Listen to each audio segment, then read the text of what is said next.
But we begin tonight with the FBI investigation into the Northeast bombings. The FBI today requesting the public's help to find two men caught on camera leaving behind a pressure cooker in New York. This as we learn more about the suspect's condition and his possible motives. We have Fox team coverage tonight. Chief Intelligence Correspondent Catherine Herridge has an exclusive look at pages out of the suspect's journal.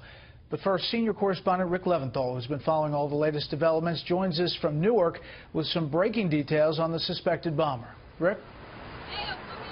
Right, Brett, a law enforcement source tells me Ahmad Rahami was shot 7 times during his capture on Monday morning and could be in the hospital here for several more days. And as you mentioned, there are 2 other most wanted men in New York tonight. Not suspects, but witnesses. 2 guys who found a duffel bag on West 27th Street Saturday night, took the unexploded pressure cooker bomb out of that bag, possibly disarming it in the process, and then took the bag. The FBI wants to speak to those men because that bag is potential evidence against Rahami, with charges now piling up against him.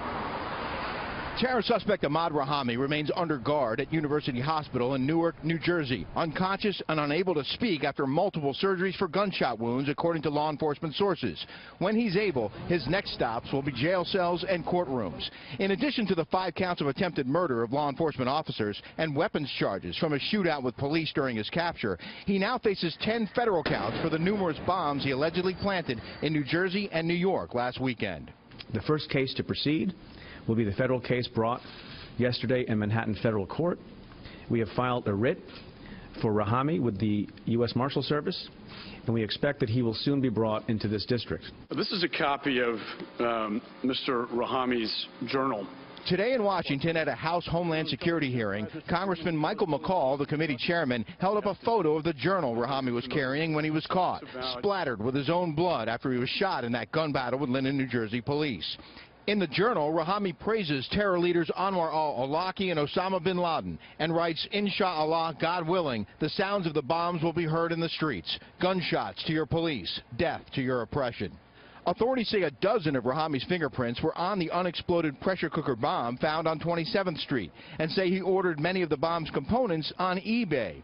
NYPD Deputy Commissioner John Miller, who testified at the hearing, said the search for more suspects isn't necessarily over. We're open to any possibility that he acted alone, that there were others involved, that he could have been inspired by a group, enabled by a group, directed by a group, but we're just not there yet. The response to these misguided acts of terror has been classically American. And what we have come to expect in our city, now thanks to that response, Rahami will face federal terrorism charges in a court of law.